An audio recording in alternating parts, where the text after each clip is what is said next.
نحمدہ و نصلی علی رسول الکریم اما بعد۔ صحیح البخاری ابواب الاذان باب نمبر 19۔ اذان کے احکام و مسائل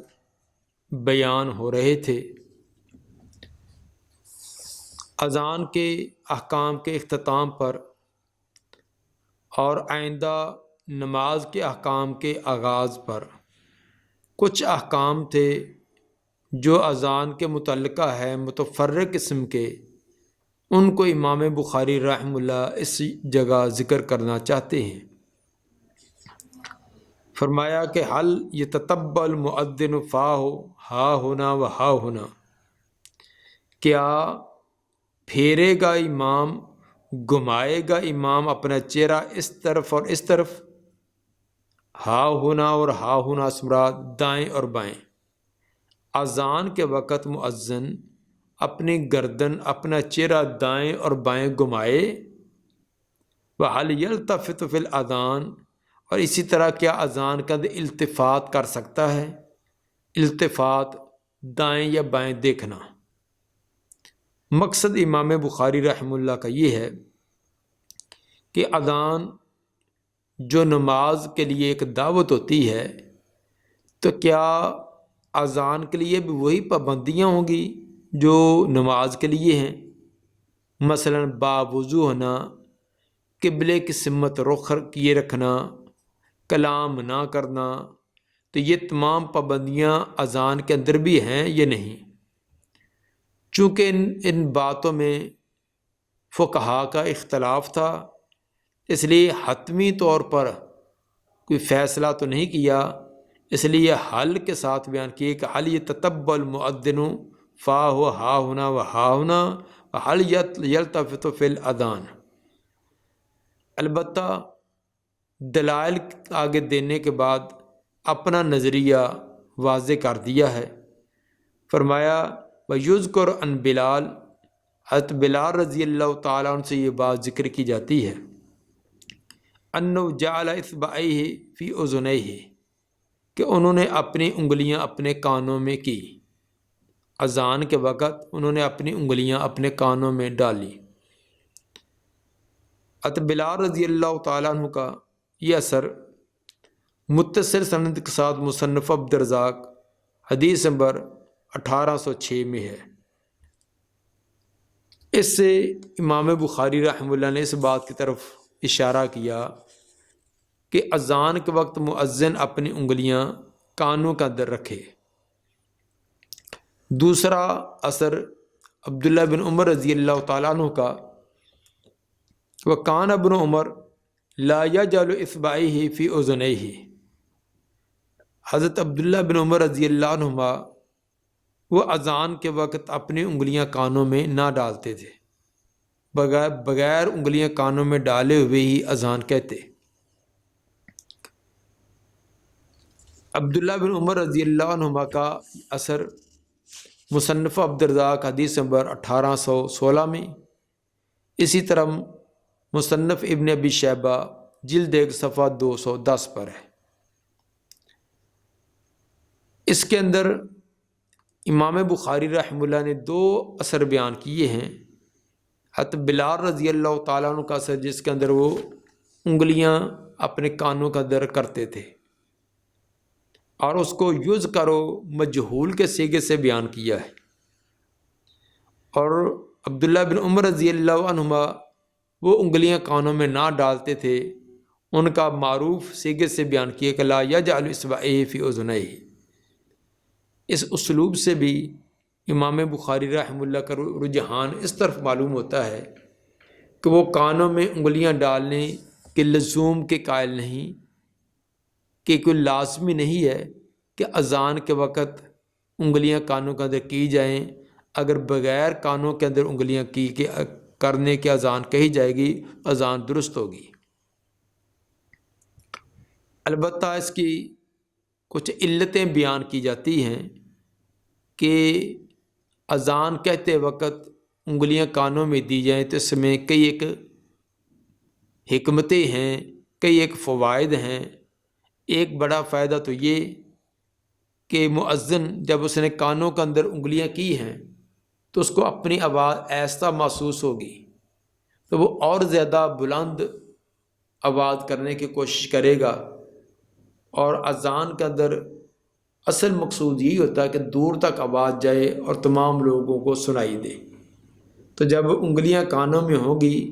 تو ایسے سمجھے گا کہ جیسے میری آواز مدھم ہے، وہ اور کوشش کرے گا اس کو بلند کرنے کی۔ دوسری، جیسے نماز کی کچھ حیات اور کیفیات ہیں جن سے آدمی دور سے پہچان لیتا ہے کہ یہ عبادت کر رہا ہے، قیام، رکوع، سجدہ، پھر رکوع سجدے اور قیام کی اپنی ایک خاص حیات اور کیفیات ہیں، تو دور سے آدمی دیکھ کر یہ اندازہ کر لیتا ہے کہ یہ آدمی فلاں قسم کی عبادت کے اندر مشغول اور مصروف ہے۔ اسی طرح اذان ایک بڑا اہم ذکر ہے، اسلام کا شعار ہے، اس کی بھی ایک خاص علامت اور کیفیت مقرر ہے تاکہ دور سے پہچان ہو جائے۔ ایک آدمی وہ اذان کی آواز اس کو سنائی نہیں دے رہی، دور ہونے کی وجہ سے یا کانوں کی سماعت کمزور ہونے کی وجہ سے یا ویسے کانوں کی سماعت اس بیچارے کے ہے ہی نہیں، تو دیکھتا ہے کہ ایک آدمی بلند جگہ پر کھڑا ہے، کانوں کے اندر انگلیاں دی ہیں تو کچھ کہہ رہا ہے، تو یقین کر لے گا کہ یہ نماز کے لیے اذان کہہ رہا ہے، کیونکہ یہ ایک خاص کیفیت ہے جو اذان کے ساتھ خاص ہے۔ اگر ویسے ہاتھ نیچے لٹکا کر بلندی پر کھڑے ہو کر وہ اذان کہے تو دور سے جس کو اس کی آواز سنائی نہیں دیتی وہ اسی طرح جس کی سماعت کمزور ہے وہ سمجھے کہ شاید کوئی عام اعلان ہو رہا ہے۔ تو اس سے کانوں کے اندر انگلیاں ڈالنے سے اگر آواز سنائی نہ بھی دے تو اذان کہنے والے کی حیت اور کیفیت سے پتہ چل جاتا ہے کہ یہ اذان ہو رہی ہے۔ اس لیے اگر اس کیفیت کو اپنایا جائے تو یہ بہتر اور افضل ہوگا۔ تو جو انگلیاں کانوں میں کرنے کے قائل ہیں وہ اس کی یہ وجہ اور توجیہ بیان کرتے ہیں۔ بہرحال جو کانوں کے اندر انگلیاں کرنے کا بہتر سمجھتے ہیں، لزوم اور وجوب کے وہ بھی قائل نہیں ہیں، وہ بھی کہتے ہیں کہ افضل ہے، بہتر، راجح ایسے ہے، ورنہ اذان تمام کے نزدیک ہی اگر ہاتھ نیچے لٹکا کر اذان کہہ دی جائے تو اذان سب کے نزدیک ہو جاتی ہے۔ دوسری بات، وقال ابراہیم لا باس ان یؤذن علی غیر وضوء، ابراہیم نخعی فرماتی ہیں کوئی حرج نہیں کہ آدمی اذان کہہ دے بغیر وضو کے، اگر بغیر وضو کے بھی آدمی اذان کہے تو اس میں حرج نہیں ہے۔ ابراہیم نخعی کا یہ اثر قول متصل سند کے ساتھ سعید بن منصور اور ابن ابی شیبہ کی جلد 1 صفحہ 211 اور اس پر یہ بیان کیا ہے کہ بغیر وضو کے بھی اذان کہی جا سکتی ہے، گویا کہ اذان کے لیے نماز والی شرائط نہیں ہے، نماز تو بغیر وضو کے نہیں، حتیٰ کہ اگر پانی میسر نہیں پھر بھی تیمم ہے، لیکن اذان کے لیے یہ شرط نہیں۔ ہاں البتہ افضل اور اولا تو تمام کے نزدیک ہے، بہتر، افضل، بہتر شکل یہ کہ باوضو حالت میں اذان کہے، لیکن اگر کوئی مجبوری ہے، مثلا وقت جا رہا ہے، کوئی اور ایسا مسئلہ ہے تو بغیر وضو کے بھی اذان کہہ دے گا تو اذان درست ہوگی۔ وقال عطاء الوضوء حق و سنت، حضرت عطا فرماتی ہیں کہ وضو حق یہ ثابت ہے، و سنت اور مسنون ہے، وضو کرنا با وضو حالت میں اذان کہنا یہ ثابت ہے و سنت اور مسنون ہے۔ تو یہ پہلے قول کا ہے کہ کوئی خلاف نہیں ہے، بہتر، افضل ہونا، ثابت ہونا یہ تو تمام قائل ہیں۔ سوال یہ تھا کہ بغیر وضو کے اذان کہی جائے تو وہ اذان کا درست ہے کیا دوبارہ دہرانے کی ضرورت ہے یہ نہیں، تو تمام کے نزدیک بغیر وضو کے اذان ہو جاتی ہے۔ وقالت عائشہ کان نبی صلی اللہ علیہ وسلم یذکر اللہ علی کل احیانہ، سیدہ عائشہ رضی اللہ تعالیٰ عنہ فرماتی ہیں کہ نبی صلی اللہ علیہ وسلم اللہ تعالیٰ کا ذکر کیا کرتے تھے علی کل احیان، ہر وقت اللہ کا ذکر کیا کرتے تھے۔ مقصد اس سے امام بخاری کے لانے کا یہ ہے کہ جب آپ ہمہ وقت ذکر کرتے تو ہر وقت انسان باوضو تو نہیں رہ سکتا، تو جب ہر وقت ذکر کرنا آپ کا ثابت ہے تو آپ پر کچھ ایسا وقت بھی آتا تھا جب باوضو نہیں، بغیر وضو کے ہیں، تو ثابت ہوا کہ بغیر وضو کے اگر ذکر کیا جا سکتا ہے تو اذان یہ بھی ذکر ہے، تو یہ بھی بغیر وضو کے کہی جا سکتی ہے۔ حدیث نمبر 634 قال حدثنا محمد بن یوسف قال حدثنا سفیان عن عون بن ابی جحیفہ عن ابی النورع بلالا یؤذن فجعلت اتتبع فاه ها هنا وها هنا بالاذان۔ عون بن ابی جحیفہ اپنے باپ سے بیان کرتے ہیں، ان کے والد محترم ابو جحیفہ فرماتے ہیں کہ انہوں نے دیکھا تو بلال رضی اللہ تعالیٰ عنہ کو اذان کہتے ہوئے، فجعلت، وہ فرماتے کہ میں شروع ہوا، اتتبع فاہ، میں بڑی توجہ سے دیکھنے لگا ان کا چہرہ، ان کا چہرے کو، ہا ہونا و ہا ہونا، اس طرح بھی اور اس طرح بھی، بالاذان، اذان کے وقت، اذان کے وقت ان کا چہرہ اس طرح بھی، دائیں طرف بھی اور بائیں طرف بھی میں نے کرتے ہوئے دیکھا۔ بعض نے اس کا ترجمہ یہ بھی کیا ہے کہ فجعلت، تو میں بھی شروع ہوا، اتتبع فاہ، میں بھی ان کے چہرے کی پیروی کرتا تھا، جس طرح وہ چہرے کو دائیں بائیں کرتے تھے اذان میں بھی جب اذان کرتا تو میں بھی انہی کی پیروی کرتا۔ یہ بھی بعض نے منع کیا ہے کہ یہ ابو جحیفہ اپنا فعل بیان کرتے ہیں کہ میں نے بلال رضی اللہ تعالیٰ کو دیکھا تو جب میں اذان کہتا تو ان کی پیروی کے اندر میں بھی چہرے کو دائیں اور بائیں کرتا تھا۔ بہرحال دونوں صورتوں میں مفہوم یہ ہوگا کہ اذان کے وقت چہرے کو دائیں اور بائیں گھمانا، تاکہ سامنے والی سمت والے لوگوں نے تو اذان سن ہی لی ہے تو ممکن ہے کہ دائیں اور بائیں والوں کو آواز نہ پہنچ رہی ہو تو ان کی طرف بھی گردن کو گھما کر اعلان کرنا،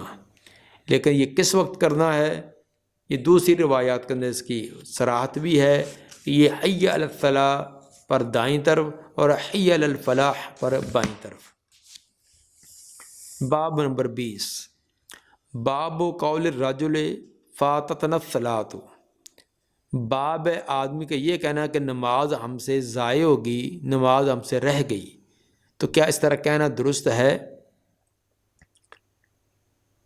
گزشتہ باب کے ساتھ ربط و تعلق یہ ہے کہ مؤذن نے جب اذان کہی اور اذان تھی نماز کے لیے دعوت، نماز کی طرف آنے کی دعوت، کامیابی کی طرف آنے کی دعوت، تو جب دعوت دی گئی ہے کہ اپنے تمام کام کاج، اپنے تمام دھندے چھوڑ کر اللہ کے ذکر، کامیابی کی طرف آؤ، تو یقیناً تمام لوگ تو ایسے نہیں ہوتے کہ اذان کا کلمہ سنتے فوراً چھوڑ کر آئیں، تو بعض میں کچھ سستی، غفلت، کمی ہو ہی جاتی ہے، تو اس طرح نماز کا کچھ حصہ رہنا یہ ممکن تھا کہ مثلا کوئی ایک رکعت رہ گیا ہے، 2 رہ گیا ہے، زیادہ مکمل رہ گیا ہے، کچھ نہ کچھ نماز کا رہنا یہ ممکنات میں سے ہے۔ تو اس کوتاہی کو کس طرح ذکر کیا جائے؟ کیا آدمی ایسے کہہ سکتا کہ فاتتنا الصلاۃ، نماز ہم سے رہ گئی؟ اور کس ایسی حالت میں نماز کے لیے کس طرح رفع آنا چاہیے؟ اگر نماز رہ گئی ہے ایک آدھی رکعت، اب وہ پہنچ رہا تو کیسے آ کر ملے، اور رہی ہوئی نماز کو کیسے ادا کرے؟ یہ 2-3 قسم کے مسائل تھے، ان کے لیے آگے 2-3 باب قائم کر کے امام صاحب ان مسائل کا حل بیان کرنا چاہتے ہیں۔ تو اس باب میں یہ بیان کیا کہ کیا یہ کہنا کہ نماز ہماری نماز فوت ہوگی، کیا نماز کے فوت ہونے کی نسبت نماز کی ترک کی جا سکتی ہے۔ بعض اہل علم نے اس بات کو ناپسند کیا کہ نماز کی طرف فوت ہونے کی نسبت کرنا یہ ناپسند ہے، نام غیر مناسب ہے،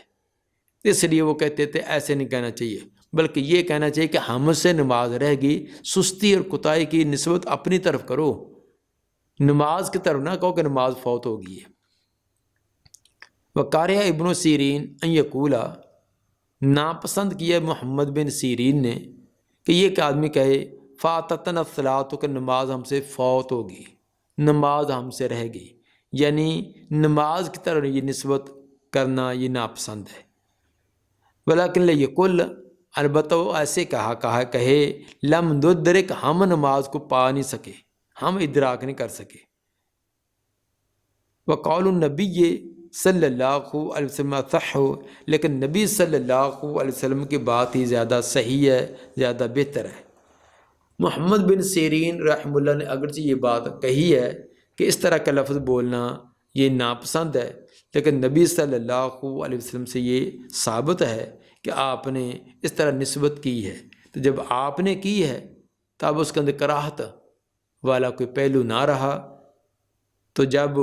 نبی کا قول فعل ثابت ہو جائے تو اس کے مقابلے کے اندر کسی اور کا قول فعل جو ہے پھر وہ اس کو پیش نہیں کیا جا سکتا۔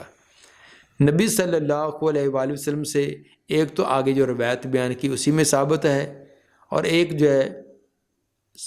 مسند احمد کی حدیث نمبر 22,575 جس کے اندر صحابہ کرام جو نبی کے ساتھ تھے ان کے سو جانے کا واقعہ ہے کہ صبح کی نماز سے سو گئے تھے اور سورج نکلنے پر بیدار ہوئے، تو اس وقت انہوں نے کہا تھا فقلنا یہ صحابی کہتے ہیں فقلت یا رسول اللہ فاتتنا الصلاۃ، اے اللہ کے رسول نماز ہماری فوت ہوگی، رہ گئی، ولم ینکر علیہ النبی، تو نبی صلی اللہ علیہ وسلم نے کوئی انکار نہ کیا، آپ نے یہ نہیں کہا کہ تم نے یہ لفظ غلط استعمال کیا، ایسے لفظ نہ بولو۔ اسی طرح آگے حدیث نمبر 635 اس میں بھی ہے، قال حدثنا ابو نعیم قال حدثنا شیبان عن یحییٰ عن عبداللہ ابن ابی قتادہ عن ابی قال بینما نحن نصلی مع النبی صلی اللہ علیہ وسلم، ابو قتادہ رضی اللہ تعالیٰ عنہ فرماتے ہیں کہ ایک دفعہ ہم نماز پڑھ رہے تھے نبی صلی اللہ علیہ وسلم کے ساتھ، اذ سمع جالبۃ الرجال، اچانک آپ نے مرد لوگوں کے پاؤں کی آہٹ سنی، جالبہ پاؤں کی چاپ، پاؤں کی آواز، تو لوگ جلدی جلدی آ رہے تھے نماز کے ساتھ ملنے کے لیے۔ فلما صلی، جب نماز مکمل کی اتقال آپ نے فرمایا ما شانکم، کیا ہو گیا تمہیں، کیا معاملہ تمہارا، کہ میں نے نماز کے اندر پاؤں کی جلدی چلنے کی چاپ سنی، آواز سنی ہے، تو یہ جلدی تم کس سلسلے میں کیوں کر رہے تھے؟ قالوا استعجلنا الی الصلاۃ، صحابہ نے عرض کی اللہ کے رسول ہم نماز کے لیے جلدی کر رہے تھے، جلدی تاکہ تکبیر تحریمہ مل جائے یا پہلی رکعت جو ہمیں مل جائے، اس لیے ہم جلدی پاؤں اٹھا رہے تھے، جلدی سے چل رہے تھے۔ قال فلا تفعلوا، آپ نے فرمایا کہ ایسے نہ کرو، اذا اتیتم الصلاۃ فعلیکم بالسکینہ، جب تم نماز کے لیے آؤ تو تم پر اطمینان اور سکون والی کیفیت ہو۔ فما ادرکتم، جو تم پالو، فصلو، وہ پڑھ لو، فما فاتکم، اور جو فوت ہو جائے، رہ جائے، فاتموا، اس کو بعد میں پورا کر لو۔ تو یہ دوڑ کر ملنا، جلدی کر کے ملنا، تو یہ درست نہیں ہے، آرام سکون وقار سے آؤ، جو امام کے ساتھ ملو اس کو ادا کر لو، جو رہ جائے اس کو بعد میں مکمل کر لینا، ادا کرنا۔ اب اس جگہ آپ نے فرمایا کہ فما ادرکتم فصلوا وما فاتکم فاتموا، تو فوت ہونے کی نسبت خود آپ نے نماز کی طرف کی ہے، تو ثابت ہوا یہ کہ ممنوع نہیں ہے۔ اگر یہ ناپسند ہوتی تو نبی صلی اللہ علیہ وسلم یہ نسبت نہ کرتے۔ حدیث نمبر باب نمبر 19 نہ بلکہ باب نمبر 21، باب لا یسعی الی الصلاۃ ولیأت بالسکینۃ والوقار، باب ہے کہ نہ دوڑ کر آئے نماز کی طرف، آدمی دوڑ کر نماز کی طرف نہ آئے، ولیات بالسکینت والوقار، اور آئے سکون اور وقار کے ساتھ، سکون اور وقار کے ساتھ نماز کی طرف آئے۔ وقال ما ادرکتم فصلوا، آپ نے فرمایا کہ جو تم پالو وہ نماز ادا کرو، وما فاتکم فاتموا، جو رہ جائے اس کو پورا کر لو۔ وقال ابو قتادہ یعنی نبی، اور یہ بات ابو قتادہ نبی صلی اللہ علیہ وسلم سے بیان کرتے ہیں۔ ابھی جو پیچھے حدیث نمبر 635 گزری ہے اسی کے اندر اسی کی طرح اشارہ ہے۔ حدیث نمبر 636،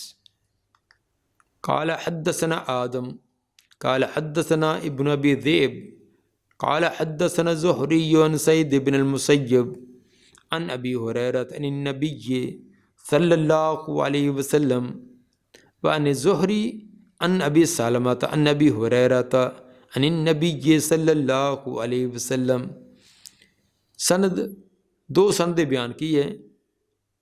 امام زہری سے آگے۔ پہلی سند کے اندر امام زہری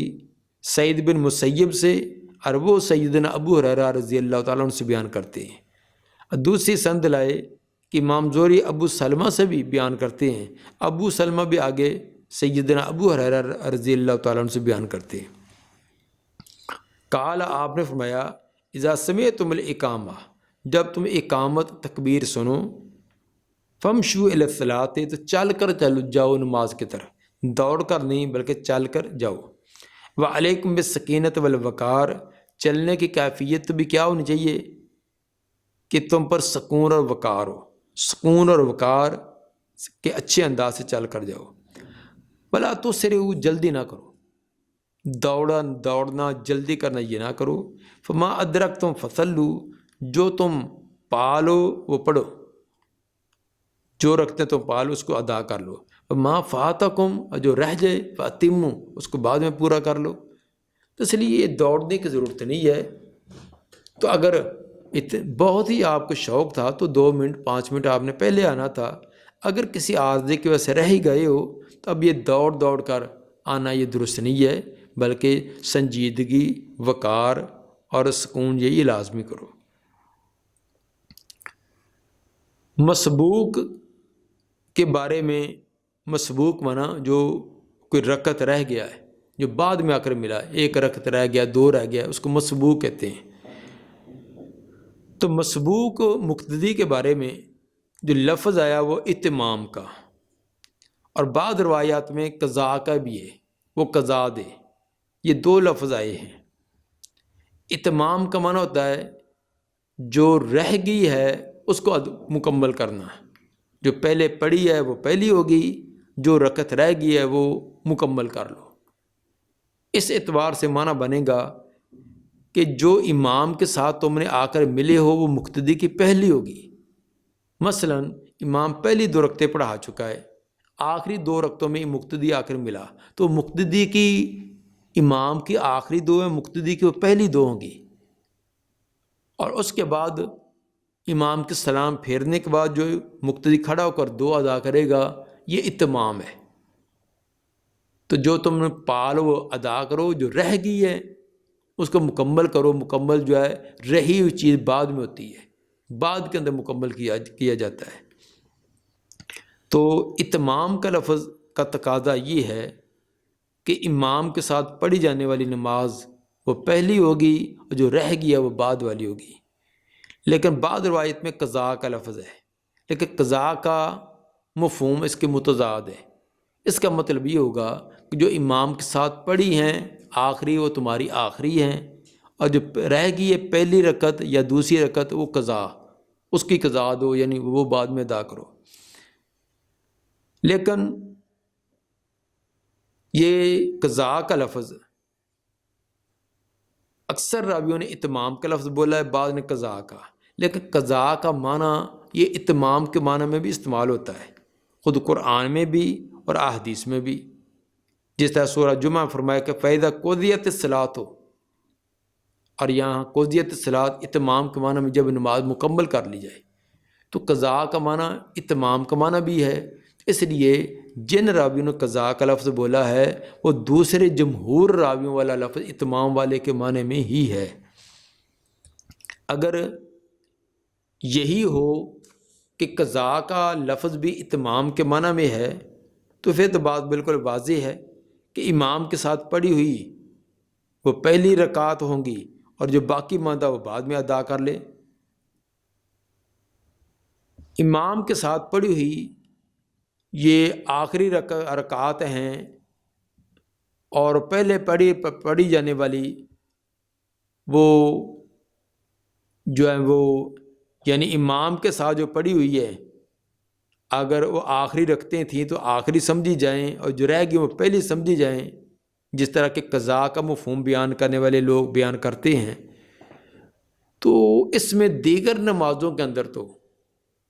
کوئی اس کا کوئی خاص فرق نہیں ہوگا، تو اس کو پہلی سمجھو اس کو بعد والی سمجھو، اس میں تقریباً کوئی فرق نہیں۔ ہاں البتہ مغرب کی اگر آخری رکعت ہے، مغرب کی آخری رکعت میں مقتدی آ کر ملا ہے تو اس میں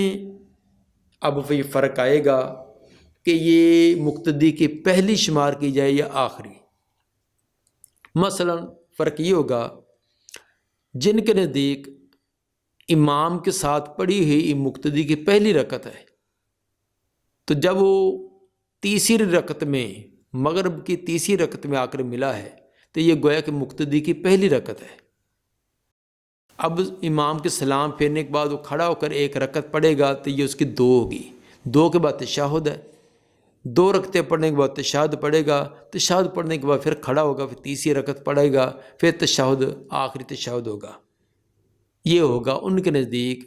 جو امام کے ساتھ پڑھی ہوئی رکعت کو پہلی شمار کرتے ہیں اور جو اس کے رہ گیاں وہ بعد والی۔ لیکن جو قضاء والا مفہوم ادا کرتے ہیں کہ امام کے ساتھ پڑھی ہوئی وہ آخری ہے اور جو اب اس نے ادا کرنی یہ پہلی ہے، تو ان کے نزدیک مغرب کی تیسری رکعت میں ملنے والوں کی صورت یہ بنے گی کہ جب وہ امام کے ساتھ تیسری رکعت میں ملا تو یہ اس کی تیسری ہے۔ امام نے سلام پھیر دیا، اب جو کھڑا ہو کر ادا کرے گا یہ پہلی اور دوسری کرے گا، تیسری ادا کر لی تو اب جب دوسری ادا کر لی دوسری رکعت میں کھڑا ہوا تو یہ امام کی مقتدی کی پہلی ہوگی اور پہلی رکعت کے بعد تشہد نہیں ہے، تو اس لیے وہ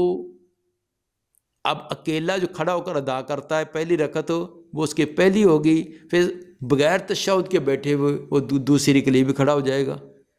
گویا کہ وہ آخر میں ایک ہی تشہد بیٹھے گا۔ یہ جو قضاء کا مفہوم بیان کرتے ہیں، اس کے اندر راجح بات جو ہے وہ وہی ہے جو امام شافعی رحمہ اللہ جس کو اختیار کیے ہوئے ہیں، جو امام کے ساتھ پڑھی ہوئی ہے اس کو پہلی سمجھو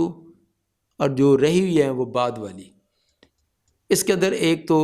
حضرت علی رضی اللہ تعالیٰ عنہ کا اثر بھی جو بہق جلد 2 صفحہ 299 پر ہے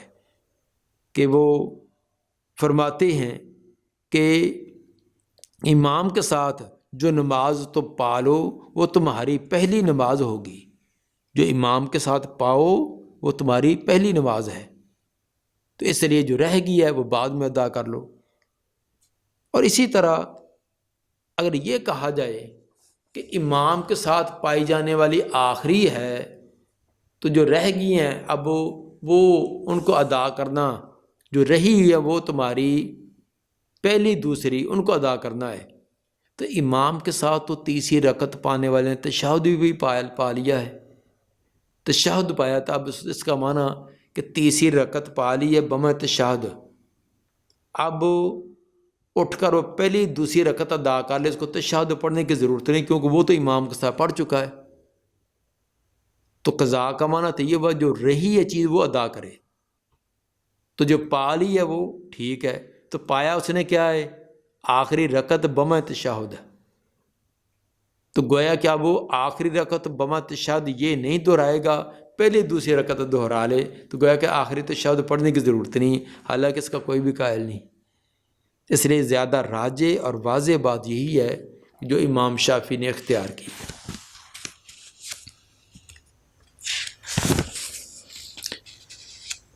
دعا ہے کہ اللہ تعالیٰ نبی صلی اللہ علیہ وسلم کے فرمان پر فرامین پر عمل کرنے کی توفیق عطا فرمائے۔ سبحان ربک رب العزت عما یصفون وسلام علی المرسلین الحمد للہ رب العالمین۔